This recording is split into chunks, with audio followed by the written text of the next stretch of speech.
Welcome to Using Practice Profiles to Monitor Universal Design for Learning Implementation. I'm Ron Rogers with OCALI, and with me today I have... Hi, I'm Sherry Smith. I'm from State Support Team Region 6 in Ohio, and one of the areas I focus on in my position is Universal Design for Learning. And Sherry and I, we realize your time's really important, so we're going to stick right to our 30-minute limit on this, and hopefully everybody gets exactly what they came for.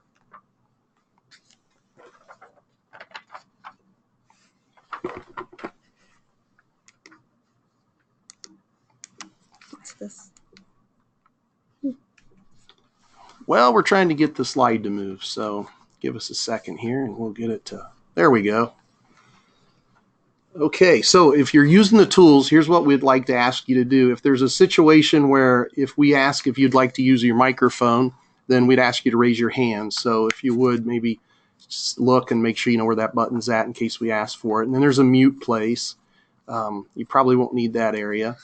But the question area is the important piece. So please take a look at the question area and kind of know how to use that, because we're going to have you use the question area as your area to answer our questions, not so much to ask questions. Of course you can, but to answer some of ours, and then we'll verbally talk about what those were as you post them.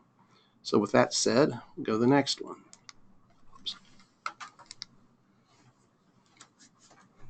So who's with us today? Are you a teacher or a parent? And if you would, please use your question box to answer that, and we will be reviewing what everyone says. Okay, we have a teacher, we have an AT consultant, instructional designer, another teacher, some AT specialists, we have some assistive technology folks, we have Pamela from Chile, who's a special education teacher. Welcome from Chile, Pamela. We have Lisa, which we know she's from State Support Team, and Jackie from one of the State Support Teams here in Ohio. Let's see. They just keep flying in. If you haven't answered, you still have a second too. Okay, well, we're going to move on to the next slide. It looks like we've got a pretty big mix of people. Twitter, using Twitter. So if you would, please feel free to, behind the scenes, use hashtag OHUDL for all of your Twitter posts. And Sherry and I will try to keep, we'll try to look at those as we can.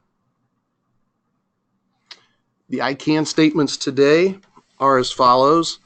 I can describe a practice profile, and I can apply a practice profile to my current implementation monitoring approach. That's where we hope you, that's the things that we hope you can say I can when we're finished today. So one of the things I would like to bring up, though, as we get started is I've noticed in the world of education, implementation doesn't happen naturally. Sometimes not at all. I've even heard people say, this is just the flavor of the month. It'll come and it'll go. Things come and things do go. And sometimes it's without truly finding out whether or not it works. It seems that practice profiles would help. I wouldn't want to go through heart surgery unless I knew the person had been trained in the heart surgery sciences of high quality research and practices. How about you, Sherry? What do you think? I totally agree. In fact, something I hear, unfortunately, is folks will say, oh yeah, we've done UDL, we tried that, it didn't work. Well, but did you really try it? Did you dig into it? Did you really develop and define it? And so that's what we're going to talk about today is how can we define that? How can we have high quality implementation? And so a way that we can do that is with a tool called a practice profile. And basically, a practice profile is a document that describes a few things on the screen. So what is your philosophy? What are your values? What does the organization really value? And what is the strategy that you are choosing, or the innovation that you're choosing to focus on? So it provides a clear description of the essential components or functions, and it begins to operationalize that strategy. So what you want to do in a practice profile is really capture actions that are teachable, learnable, doable, and accessible. So you can teach the strategy. Others can learn it. It's something all teachers can do. And you can really check, right, to make sure that they're doing that. And that's that fourth element. It's really getting to that element of fidelity.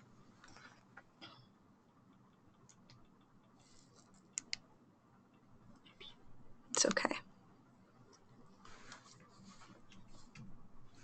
What do you want to do?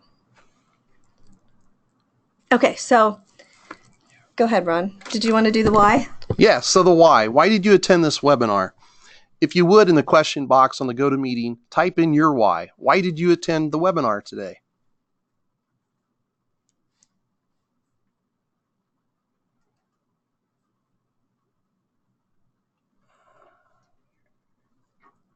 So your why of attending the webinar. And I'm looking in the question box to see if anybody's put that in there. And you just type in the question box your why.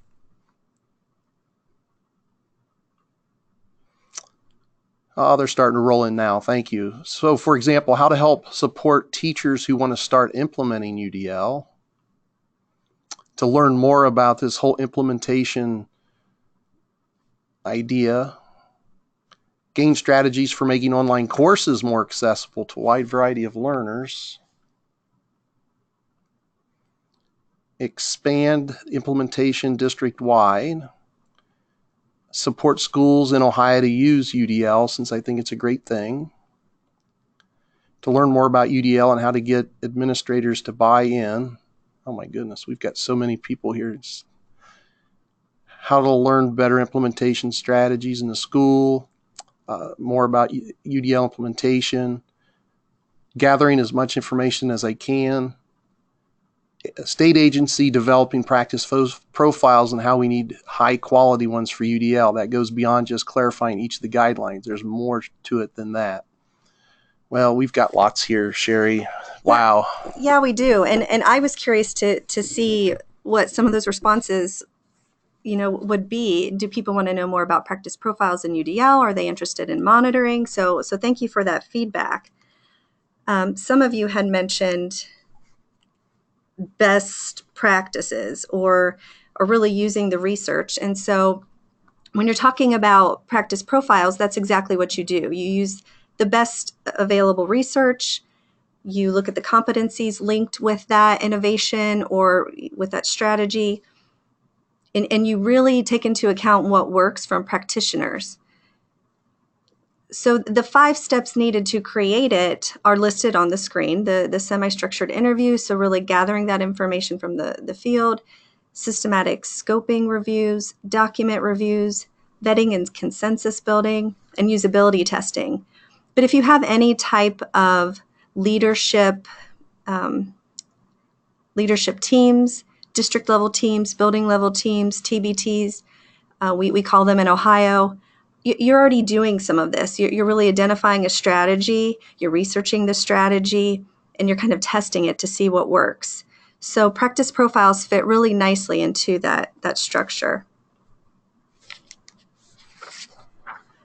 And I just want to say before we continue that this all comes from implementation science. So implementation science is the study of factors that influence the full and effective use of innovations in practice. The goal is not to answer factual questions about what it is, but rather to determine what is required. And so I just want to put this out there. UDL has been defined, and it's been defined beautifully.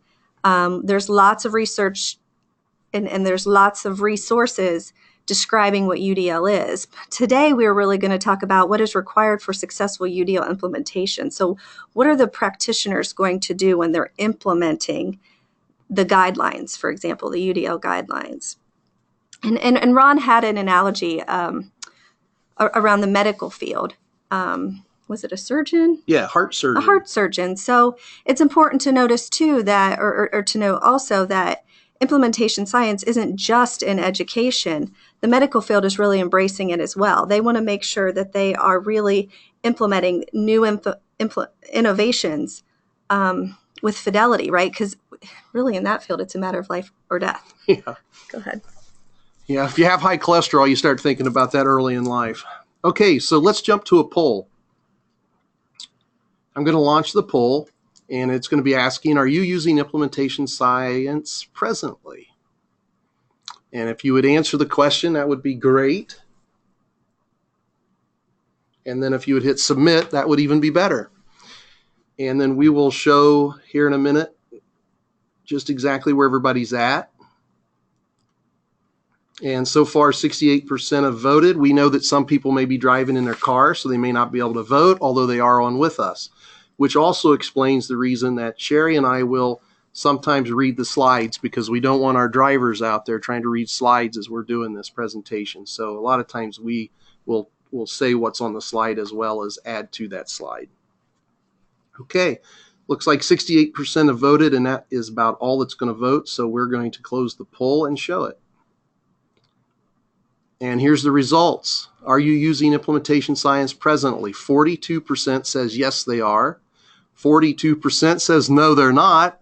And 15% say they're thinking about it. So that's pretty cool results, isn't it, Sherry? That is cool. I had no idea what we'd get from that. Yeah, I didn't either. And Sherry, I don't know if you noticed, but we doubled our numbers of people at about 3 minutes into this presentation. So we are setting really good with the number of people that have come to this out of the percentage that signed up. So that's really good. Well, great. Well, welcome everyone. So I'm going to hide the results, and we will go back to our next slide.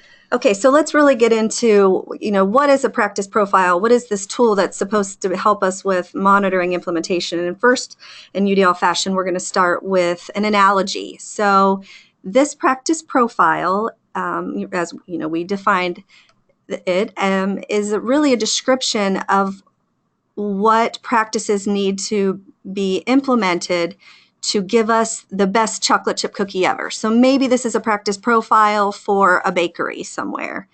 And what you would need to do in a practice profile is identify certain core components or components that are really critical to whatever you're trying to do. And so right now we're trying to make the best chocolate chip cookie ever. I do want to point out, as it says on the bottom of the screen, that this comes from the work, this format of this practice profile comes from the work of Dr. Michelle Duda, who's an implementation scientist and is currently actually working with our state with implementation science.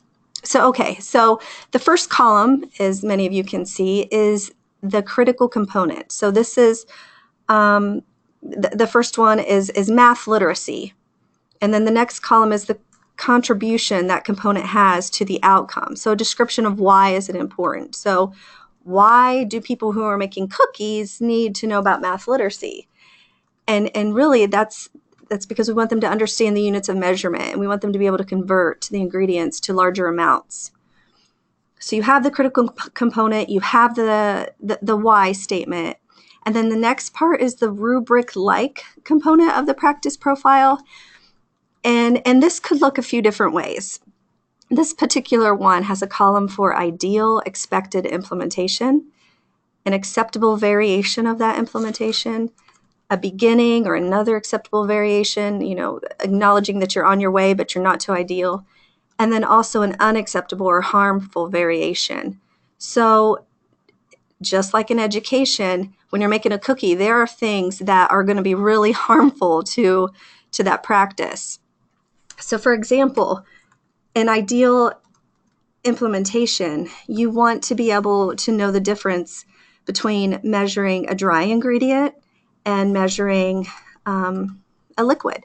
There's probably going to be different, and I'm no cookie expert in making cookies, but hopefully the people that created this are. It's just an example, but I've heard that there are different tools that you will use when you're measuring dry ingredients versus liquid ingredients. And then you want to be really skilled at being able to convert measurements too.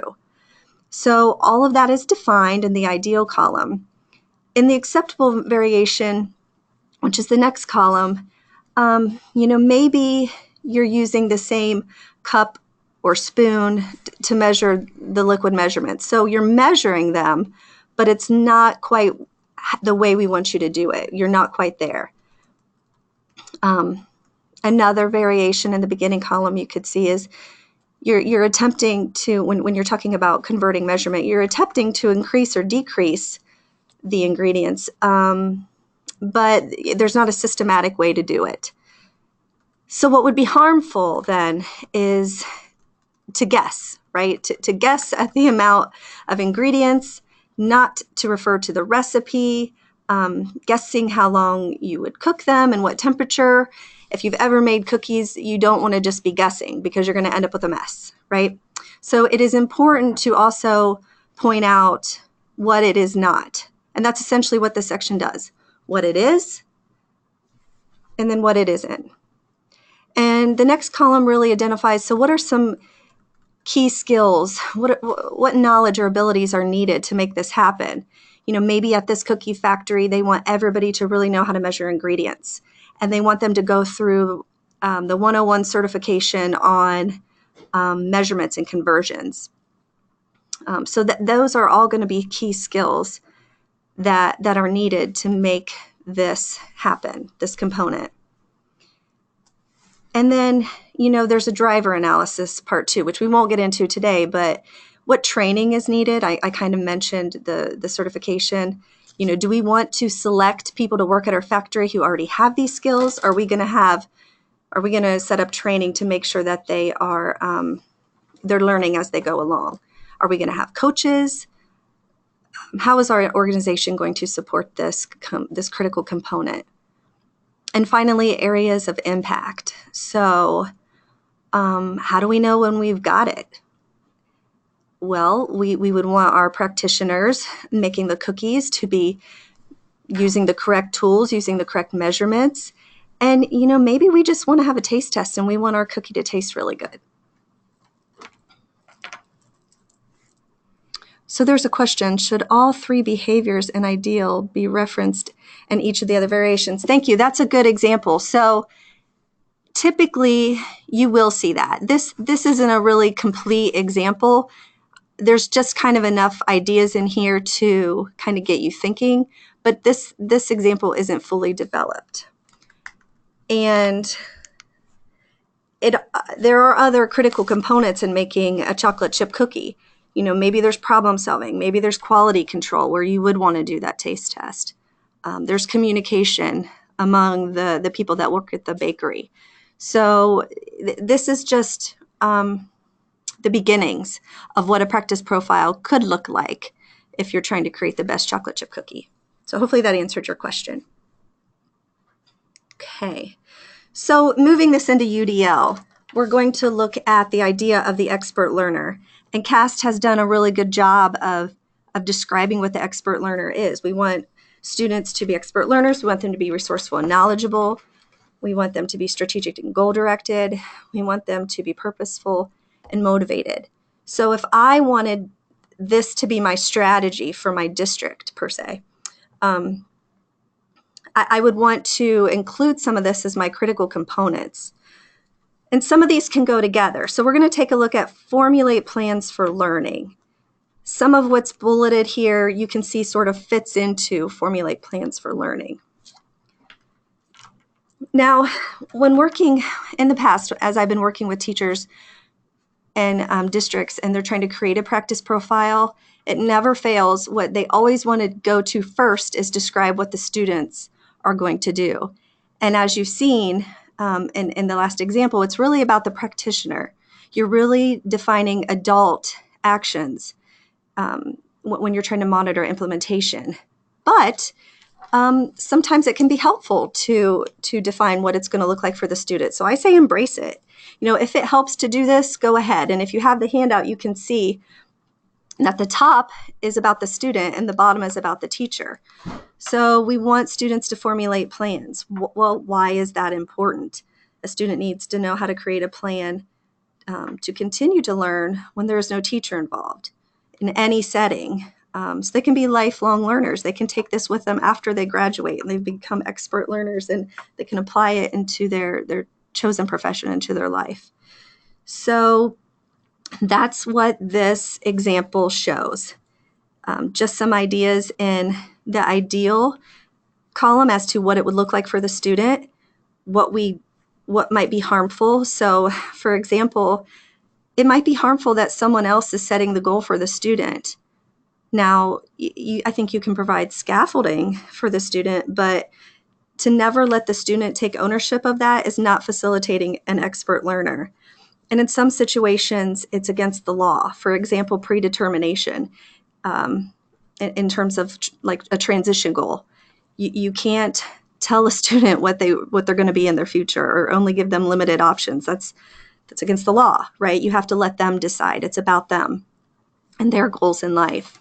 So there again are some things that are harmful, and you want to include that. What knowledge will the students need? And then what would this look like? How could we test that they have it? So the bottom half of your handout is really this. It's really focused on the professional. And this is the practice profile that you will use, or this is an example of a practice profile that you could use to monitor implementation. So how are you helping students? How are you facilitating students in the creation of their learning plans? Well, in the ideal column, you would want, again, teachable, doable, learnable description. So teach and model goal setting, including short and long-term goals. Teach and model how to include and evaluate learning preference supports and strategies that have been helpful in previous learning. And this may not be specific enough for you.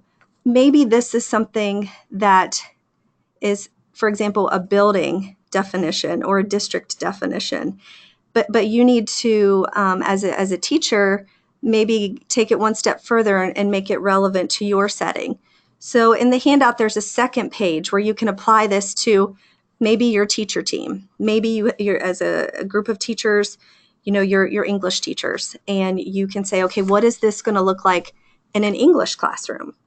And so that's why I included an example here, an example with writing goals. So students who write one sentence after considering a goal of, okay, well, I want to be able to write a paragraph, they set short-term goals for writing 2 sentences.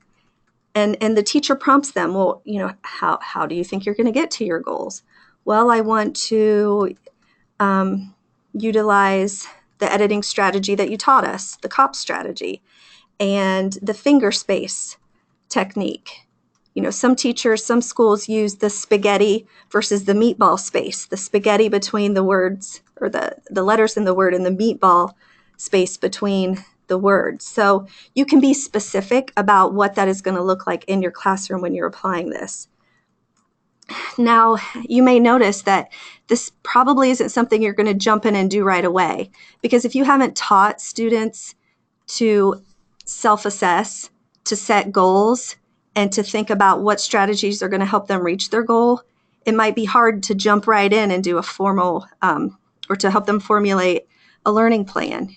So you would want to scaffold that. And that's really, if you use the UDL guidelines, it sort of takes you to that. One thing I wanted to remember to point out is that as you're using this tool to kind of monitor implementation, it can really inform what the needs of the school might be, what the needs of the teacher team might be. For example, as you can see in the knowledge, skills, and abilities column, goal setting instruction.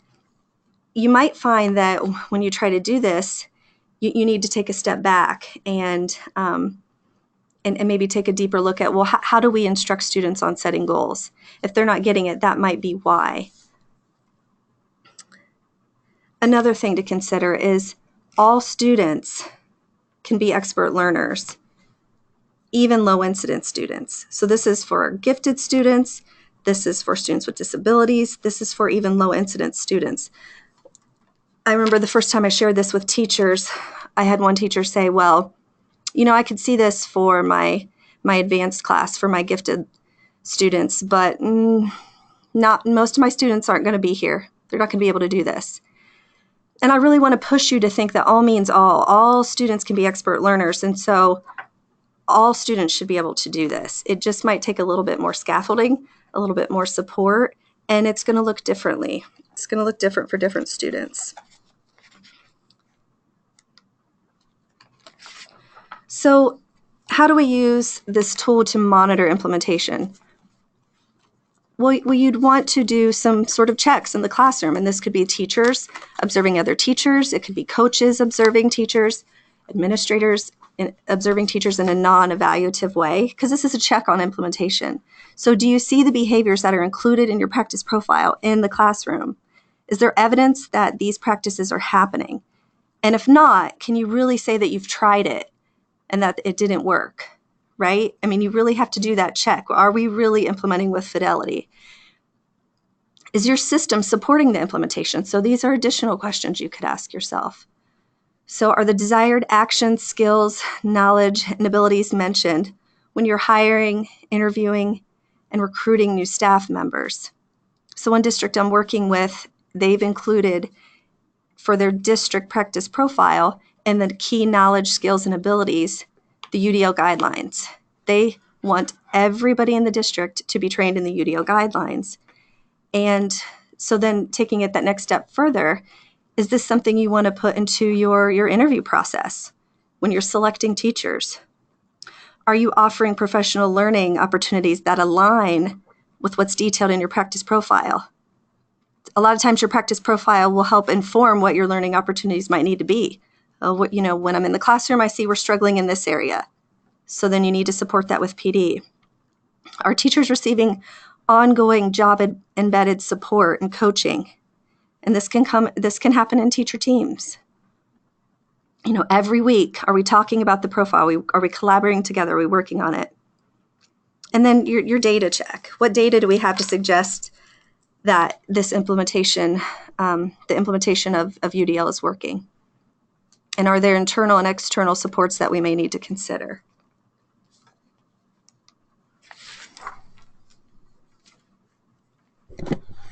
Okay, so wow, Sherry is so good with all this stuff. It's just unbelievable the knowledge that she has. And it's so exciting to hear the things that are going on. And the best part is the fact that she's in with those districts and she's moving those districts in this area. So she knows the ins and outs, and she was able to share some of that with you in 30 minutes or less. And she's just incredible with that. So always feel free to get a hold of either Sherry or I if you have any other questions or anything, or put them in the question box and we'll try to get to them, if not today, but in the future. So anyway, we do have a couple things here we'd like to let you know. The next webinar is Rubrics in UDL to support learners. And as you'll see, it's January 10th from 3:30 to 4. And the next thing that you'll notice is our Twitter. If you would join one of the best chats on Twitter, it's the hashtag UDL chat. It's at 9 p.m. every Eastern time, every first and third Wednesday. And again, that's hashtag UDL chat, 9 p.m. Eastern time, every first and third Wednesday. I know a lot of you that are on here today with us go to that and do that, and they enjoy it. And Pamela, thanks a lot for thanking Sherry. She appreciates that. You're welcome.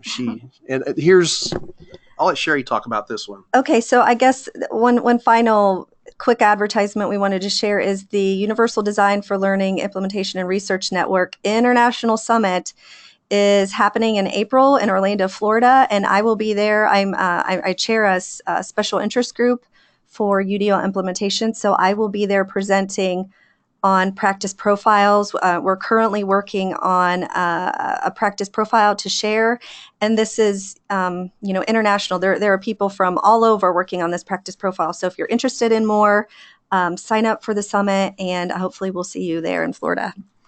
All right, and then the very last slide, of course, is us thanking you. We'd like to thank everyone that logged into our 30-minute webinar today.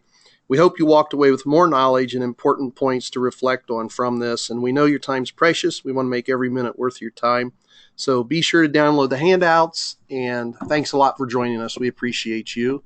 Thank you.